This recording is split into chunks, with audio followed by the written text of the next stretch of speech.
Welcome to Safe Space, a place for young women where real stories are shared, hard conversations are discussed, and growth begins. My name is Livia Arinda. I'm a life coach, and I welcome you all to Safe Space. Safe Space is a place for you. Sometimes we want to speak some things which we don't have where to speak them from. Sometimes we fear to be judged. Sometimes we fear to be misunderstood. But Safe Space is a place for you. And I like the contribution, the way you people are responding, the questions you are sending in, and I promise you we shall keep on answering your questions. From our last episode, we were talking, someone sent in a question, and she was a single mother who was raised by a single mother, and then she became a single mother herself, and she had also given birth to a girl child. So she was worried that the pattern or the cycle of single motherhood may continue to her child, and she needed help. So in our previous episode, we talked about what is causing the high rate of single motherhood in our community, especially in the young generation, and we are still continuing with the single motherhood. And now, when you want to stop the cycle of single motherhood, it's not only the woman's role, the man is also involved, fathers are also involved. So it's a role.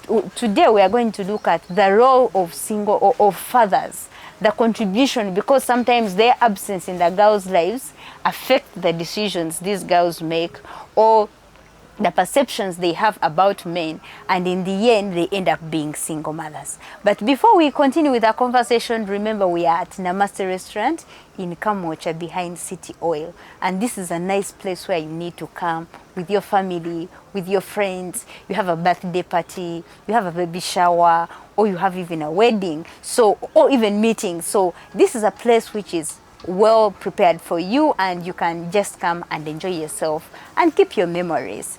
And today on the show, I'm still having beautiful ladies who are taking us through this journey of breaking cycles of single motherhood. You're most welcome. Thank you very much. We are humbled to always come through, and you inviting us, it's humbling for us.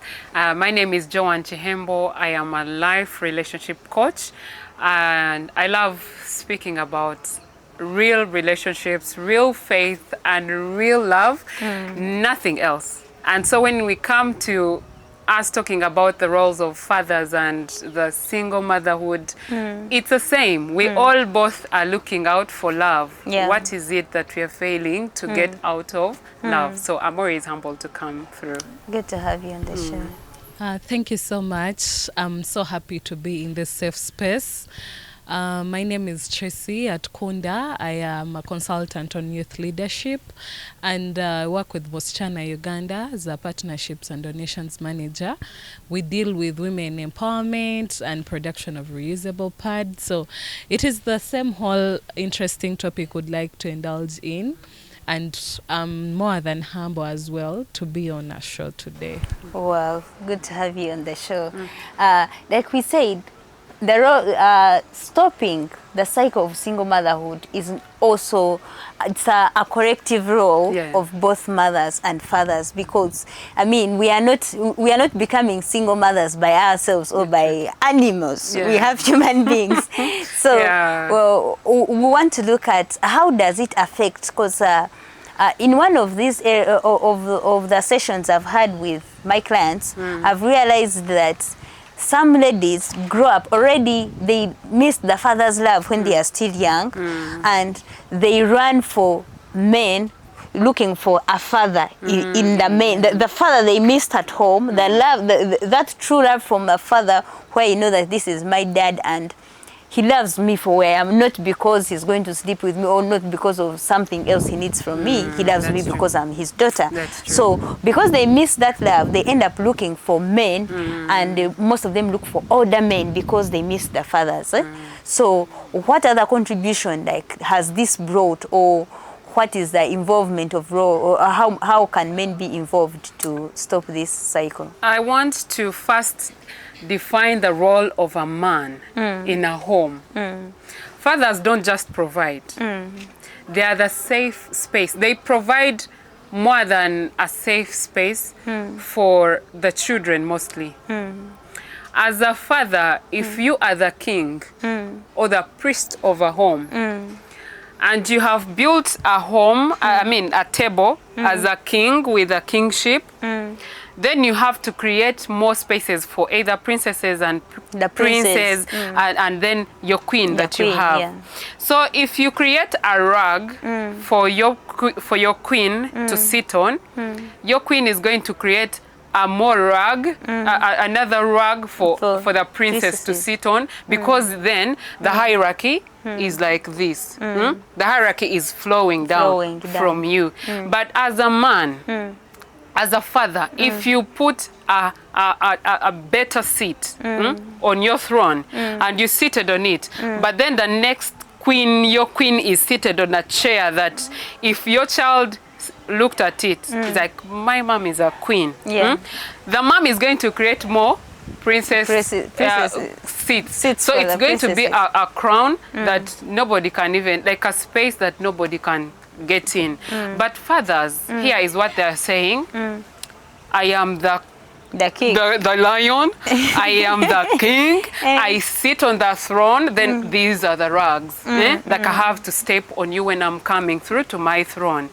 Definitely, whenever you're stepping on someone each day, today you step on me, I won't feel a lot of pain. The next day when you step, it's pain added. Then I get used to the pain. You get what I mean? Then the next thing is, this child is going to see how the mom is, because it is a hierarchy that you're flowing down, that the last born is going to see the second, the middle, then the first born is seeing the mom, and then this woman is like, nah, this man, But and flows that. So as fathers, you have to set the pace.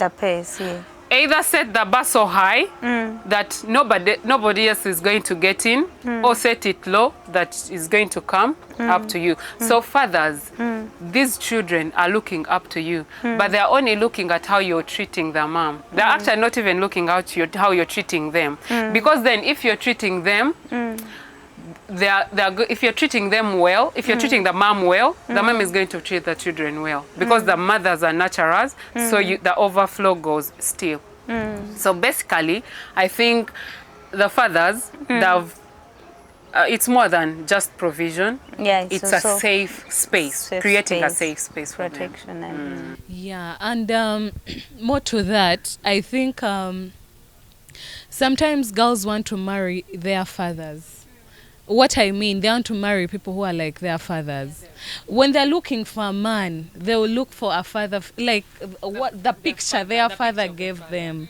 So sometimes when you give a wrong picture, they will not see any importance. They will want to produce and have their kids there because they don't want to repeat the same story they've grown up in. So I think most of the times men should take that into consideration, that girls want to marry their same type of fathers. If my father has been so caring, so loving, responsible, he's understanding, he listens, he does not bark at me, why wouldn't I want a man in the same kind? So sometimes they carry on the trauma to the next, and it is the cycle we have been talking about. Yes, and I think sometimes men should understand that some roles are not just for women. They're supposed to step in and know when their daughters are having periods. They should know that when my daughter, she's supposed to take this. She's supposed to take warm water. She's supposed to, like those small responsibilities. She should know that when I go to the supermarket, at least I'm supposed to buy her this. Let it not be a mother every day to talk about the girl's character. Why are you moving like this? And you think it should be a woman's responsibility. I think even those small things make sense to these young girls. And when you are really the father figure they need, and you're not neglecting their mother, because we women, we cry a lot. And we shall not talk about the good things the men are doing for us. We are going to be telling our daughters, oh man, daddy watch a young Jose. Yeah, but we are not going to say the good things. Yet men here are actually also being pressed. Yet they're doing good things out there, but they do not bring them out. So me as a young girl, I will grow up knowing my mom is being tortured. But now, if it is a shared responsibility, my father talks to me. Your mom. So you also notice it yourself. Yes. Not that you're waiting notice, to beat him. Mommy was wrong here. Yes. Daddy So was wrong men here. should set standards so that because they are the first men, the first husbands, like the some people who might say in the girls' lives. So they set a standard from which girls are going to view relationships and view men. I wish men could know that they are actually the first husbands to their daughters. Because then, even when your dad does something, you said they relate to the dads, but then you're like, your subconscious mind has grown seeing how your dad treats what he does. He sits at home, he does this, he doesn't do this, he does this. So if the father has been present in a home, he has set a standard for the girl. When this girl is going to choose a man, the partner, he'll be like, you're not doing what? You're doing what? Wow. So it is a father, actually, men are the ones causing the single motherhood. Hey. Clearly, I say this unapologetically because they are doing that. They're the ones causing I think as we continue, because now when you start saying men are the ones who are causing single motherhood, some men are going to attack you. But no, before they attack you, let's first go for a break. Then we shall come back.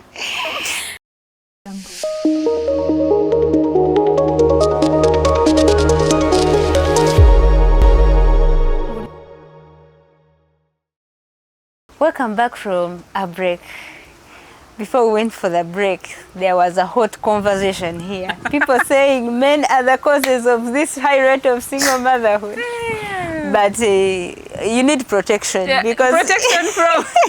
I'm already protected by the blood of Jesus. But if men would want for us to speak about it, it would be actually even a strategy for us to find a way to reduce this single motherhoodness. I'm sure a woman leaving a home, it was never her sitting down and like, I am tired of being married, let me just go. Or I am tired of being with this person, let me just go. Sometimes it's by what is being, what the causes of why the breakup. So it's that the both of you.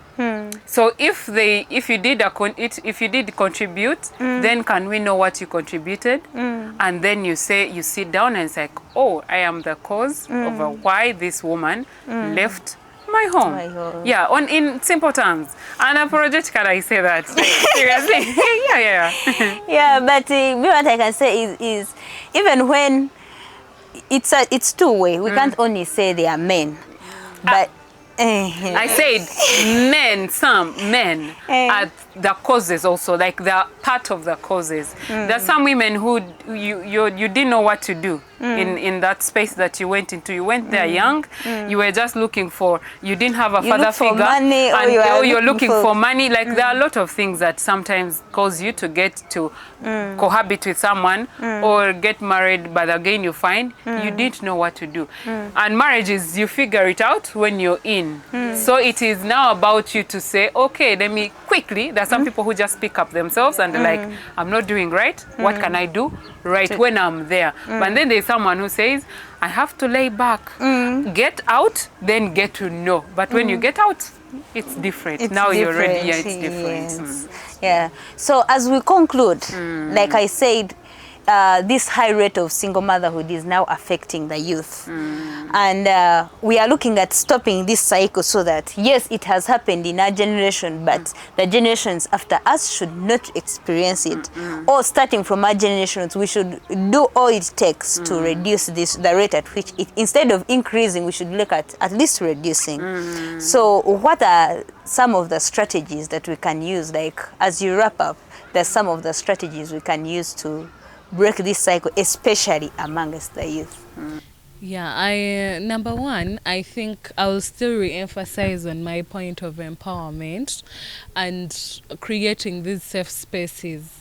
because we need to hear about these things. We don't need to get tired.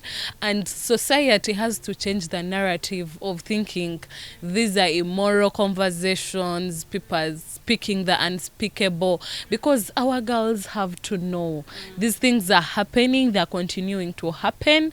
And if at all it has happened, no one chose to be a single mother. What should you do such that you break the cycle? Yes, it has happened, you're already in it. How are you going to handle it? How are you going to raise money such that your daughter should not lack and still repeat the same things you're doing? So I think schools should admit this, religious leaders should admit this, because these religious leaders are hard and they reach far areas we cannot reach. I think they should admit and start speaking about these things in schools, in hospitals, in in all these even cultural leaders that people listen to, and they obey whatever they say. Okay, not like whatever, but at least they respect what they say. Yes, I feel like these things should be said more often and more empowerment should be done. Then the other thing, I think men should learn to be responsible. Yes, because sometimes when you're deciding to do these things, this is a young girl. Sometimes you're all young, but at least let us learn to be responsible, and we start thinking this young kid or this young girl or this young boy I am dropping down or like abandoning. What if they are the next good thing tomorrow? So let us learn to be responsible and take it at heart and be Christians. For God's sake, let us be Christians and have some empathy in our hearts. Yeah, even if we cannot manage, but let us try to have the word of let us work this out together, such that maybe tomorrow, you never know, we can pull each other together as a family. Wow. Yes, that's amazing. So one thing that I could tell is start early. Because then if you want to break a chain, you start early. Yeah. Tell this child, and us also realizing that there are generational gaps now, generational shifts. The 1990s are not taking the way the 2000s are doing, and the Gen Zs. The millennials are like, you talk to a boy when you're 6 what? And then now in nursery, your daughter is telling you, I have a crush on... you have a what? You have a crush on what? And we ignore that. But we don't realize there is a change. These children are on phones. You give a child a phone and they are better than you. And what they are seeing, you don't even know what they are seeing at the moment. What they see is what they grasp at the moment, because their brain is not fixed up with a lot. Start early. Let this child know about sex.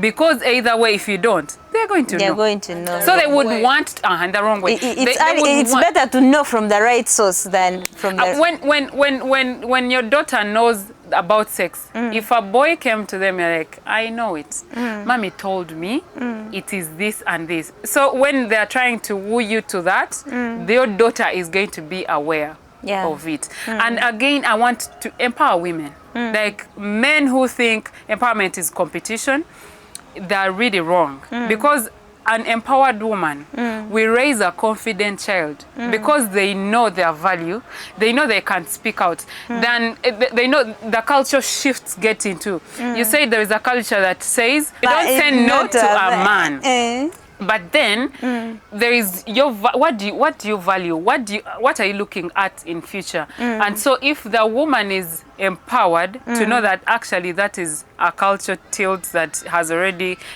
overgone.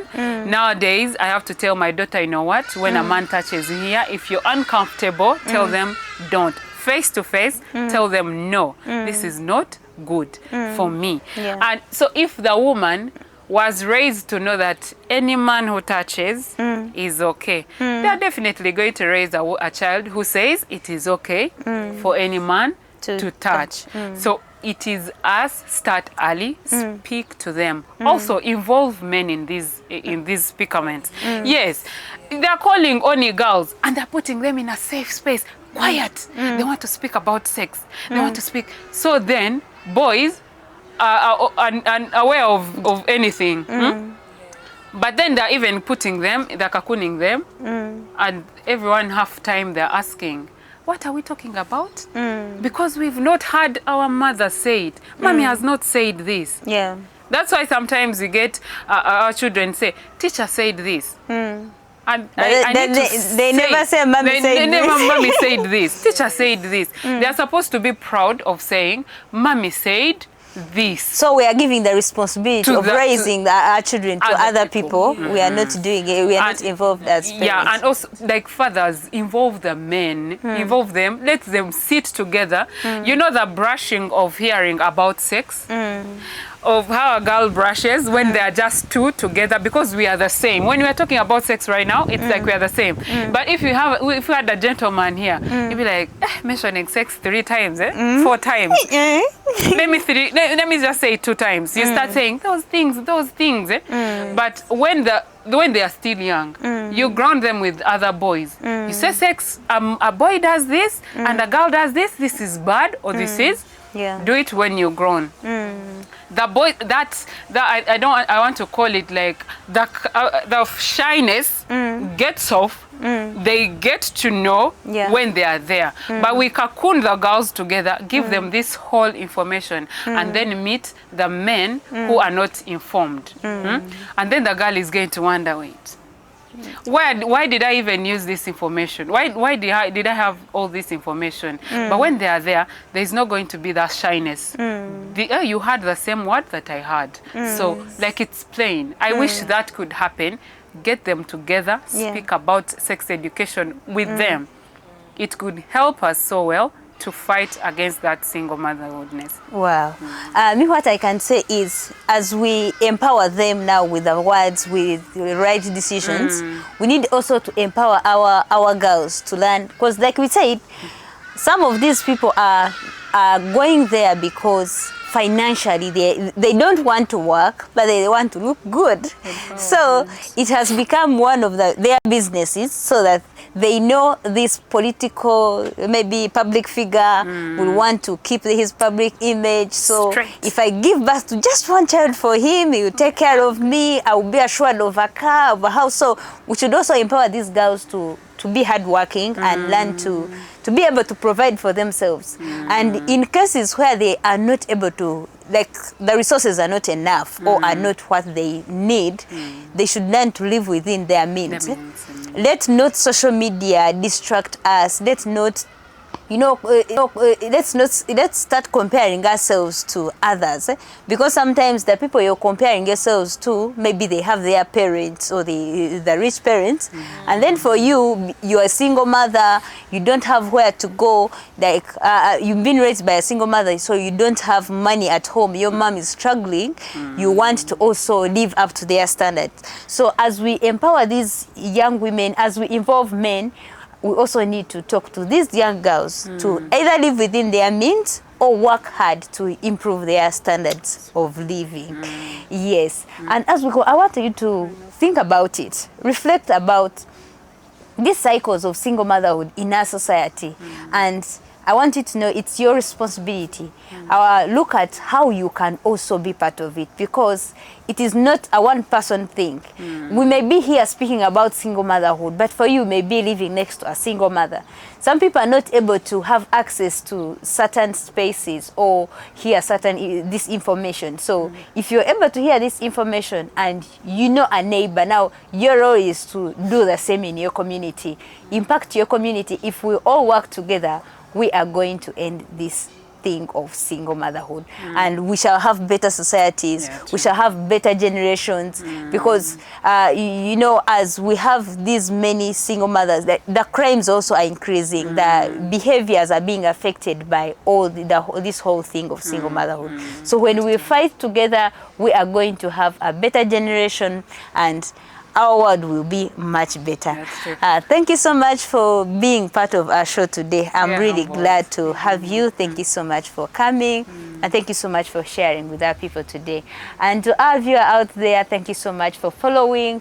And we look forward to giving you more of this. And like I said, if you have any more questions, whatever you're going through, Safe Space is a place for you. Send in your question, we shall be able to respond. Till next time, bye-bye.